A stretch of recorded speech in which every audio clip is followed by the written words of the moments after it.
SUVs make up over half of all vehicles sold in America, a global market worth $593 billion. Everyone traces back to a prototype built in 49 days under military specifications so contradictory that most engineers called them impossible. 3 companies raced to build it. None won outright. The machine that emerged was never meant to leave the battlefield. How did a wartime Jeep accidentally become the blueprint for the modern SUV? Inside the War Department's quartermaster office, the specification sheet landed with a thud. The Army wanted a new kind of vehicle, a quarter-ton, 4-wheel drive machine capable of carrying 3 men and 600 pounds of gear. It had to weigh no more than 1,300 pounds, sprint at 40 miles per hour, and crawl through mud, sand, and water. The wheelbase could not exceed 80 inches. Every demand was spelled out in black and white. But the math didn't add up. Engineers stared at the requirements and shook their heads. To meet the payload, the frame needed strength. To meet the weight, it needed to be feather light. No vehicle on the road or off it could do both. The Army's procurement law had just changed, allowing negotiated contracts for the first time. But there was a catch. The Army would not wait. Any company bold enough to try had just 49 days to deliver a fully functional prototype. The clock started ticking the moment the brief was issued in June 1940. Miss the deadline, and the contract would go to someone else. 135 automakers received the challenge. Most tossed it aside. The paradox was clear: impossible specs, a timeline bordering on reckless, and no blueprint to follow. Yet the Army's urgency was real. War was spreading across Europe. America needed a machine that didn't exist. The outcome would hinge on who could solve the impossible before the clock ran out. American Bantam, a company on the brink of bankruptcy, saw an opening where others saw a dead end. With no time to lose, Bantam's desperate board turned to Karl Probst, a freelance engineer known for speed under pressure. Probst arrived in Butler, Pennsylvania, and within days he was hunched over a drafting table, sketching out the impossible. Over a single weekend in July 1940, Probst and a handful of Bantam staff produced a full set of working drawings, hundreds of sheets, without sleep or margin for error. Their prototype, the BRC, rolled out of the shop and onto the road, bound for Camp Holabird, Maryland, on September 23, 1940, exactly 49 days after Bantam's contract was signed. But the Army was not interested in a winner-takes-all contest.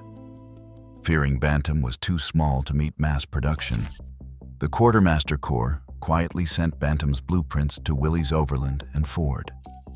In Toledo, Willys engineers focused on brute power, promising a new engine, the Go Devil, that could outpull anything in its class. Ford, with vast assembly lines and a reputation for fast adaptation, joined the race with its own design, introducing what would become the iconic flat hood, which made mass production easier. By November, 3 prototypes, Bantam's BRC, Willys' Quad, and Ford's Pygmy, were loaded onto trucks and trains, converging on Camp Holabird. Each one carried the ambitions of a different company and a different vision for what the Army's new machine could be. The proving ground was ready. The real test was about to begin. At Camp Holabird, Maryland, the Army's proving ground was less a test track than a gauntlet. The 3 prototypes, Bantam's BRC, Willys' Quad, and Ford's Pygmy, faced an unrelenting series of trials designed to break them down as quickly as possible. Mechanics and officers watched as each vehicle was driven up steep grades, sometimes as sharp as 30%, engines straining and tires clawing at loose soil. The Army demanded more than raw power. Every prototype had to survive a 30-day continuous run, covering thousands of miles over rutted dirt, deep mud, and rocky inclines. If a frame cracked or a spring snapped, the clock started on a timed field repair. Crews tore down axles and swapped out transmissions in the open, under the eyes of inspectors with stopwatches. These were not just demonstration laps. The trials measured endurance, repairability, and the ability to keep moving even when battered and broken. Vehicles were loaded with sandbags to simulate a full payload, then bounced over obstacle courses and through water-filled trenches. Some tests even required the Jeep to be partially disassembled, packed into a crate, and reassembled in the field, mimicking how it might be dropped by parachute into combat. The Army's standards were not theoretical. Any vehicle that faltered risked being cut from consideration, no matter how clever its design. Under this pressure, only the most adaptable machines and the teams behind them could hope to survive. The Army's decision came down to numbers on a page, and the way those numbers played out in mud, on hills, and under a wrench. Willys engineers had gambled on a new engine, the Go Devil, a 2.2-liter flathead 4. It produced 60 horsepower, but more importantly, it delivered its strength at low revolutions per minute. That meant a Jeep could haul a full load up a steep grade without stalling or boiling over, even when crawling through deep ruts or sand. The torque curve was flat and broad, letting drivers push forward at a walking pace, wheels turning slow but steady, never starved for power. But the engine was only half the answer.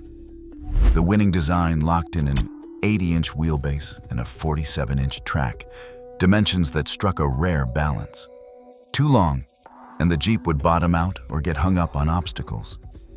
Too short, and it would tip or lose stability when loaded. The geometry allowed sharp turns, quick pivots, and just enough ground clearance to keep the undercarriage safe from rocks and roots. This blend of proportions, power, and four-wheel drive refinement set the Willys apart from Bantam's lighter but underpowered BRC and Ford's more rigid, less agile Pygmy. On November 14, 1940, the Army signed the production order.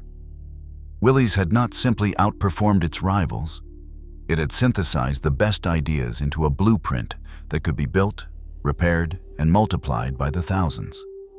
The architecture was set. The next step was mass production, at a scale no one had ever attempted for a vehicle like this.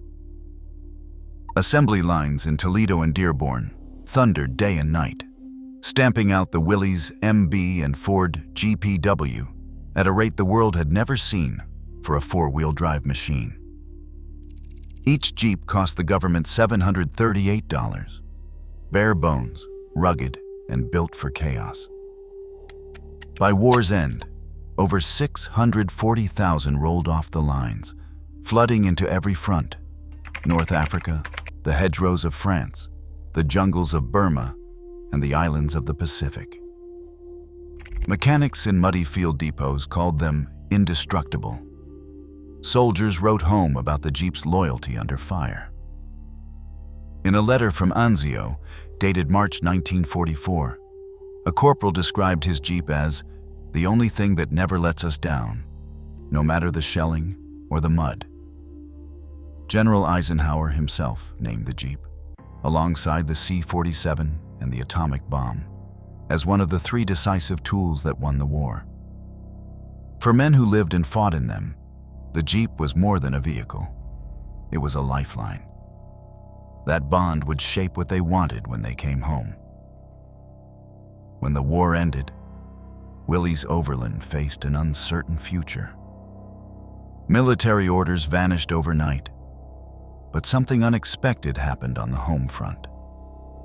Veterans who had relied on the Jeep in every corner of the world wanted that same grit and utility in civilian life.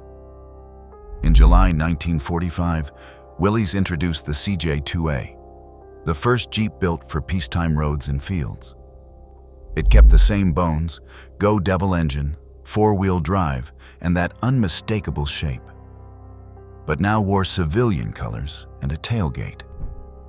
Farmers snapped them up for chores, and soon families used them for fishing trips and backcountry drives. The influence did not stop at American borders. In 1948, the Land Rover appeared in Britain, echoing the Jeep's blueprint. 3 years later, Toyota launched the Land Cruiser in Japan, built for rugged terrain. The International Harvester Scout arrived in 1961, followed by the Ford Bronco in 1966 and the Chevrolet Blazer in 1969. Each borrowed lessons from that original Jeep, including a short wheelbase, four-wheel drive, and all-purpose toughness. Today, SUVs dominate the world's roads. In 2023, the global SUV market reached $593 billion, with the Jeep brand alone valued at over $30 billion. None of this was planned. The modern SUV family tree traces back to a wartime machine designed in a panic that became the accidental blueprint for a new way to travel. The modern SUV is not the product of consumer foresight. It is the aftershock of a 49-day military scramble built from contradictions, compromise, and raw necessity. As global streets fill with their descendants, we are still living inside a solution no one meant to create. History's accidents drive us further than intention ever could.